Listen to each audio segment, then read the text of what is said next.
L'Algérie, si elle le veut, pourra avoir son gouvernement, ses institutions et ses lois.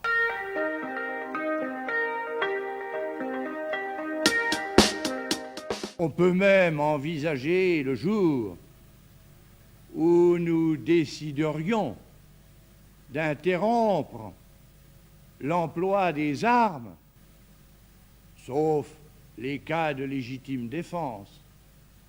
Mais cette amélioration, pour constante qu'elle soit, ne résout évidemment pas le problème fondamental. Ayant repris la tête de la France, j'ai, on le sait, décidé en son nom de suivre un chemin nouveau. Ce chemin conduit non plus au gouvernement de l'Algérie par la métropole française, mais à l'Algérie algérienne.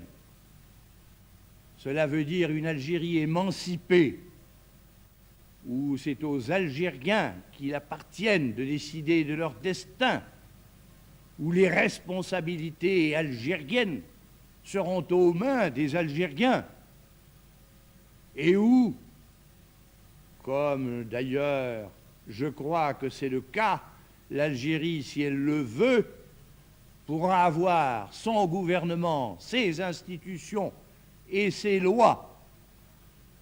L'Algérie de demain, telle qu'elle sera décidée par l'autodétermination, peut être faite ou bien avec la France, ou bien contre la France.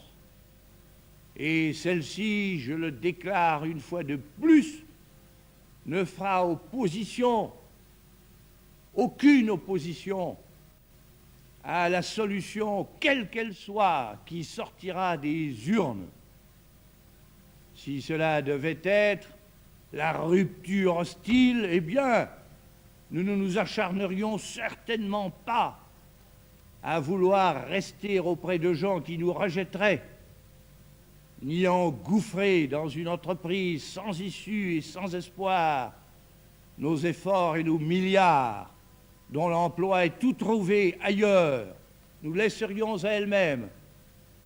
L'Algérie, tout en prenant, bien entendu, les mesures voulues pour sauvegarder ceux des Algériens qui voudraient rester français, et d'autre part, nos intérêts.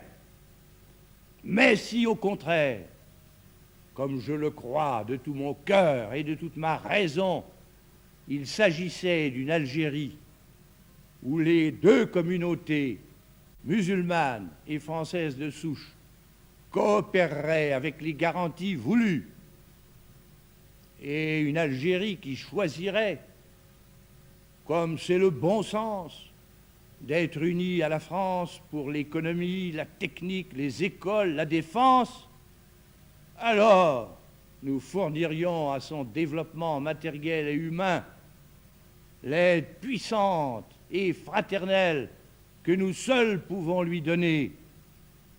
Car si l'œuvre de la France vis-à-vis de l'Algérie doit changer de nature et de forme, elle demeure indispensable pour le progrès humain.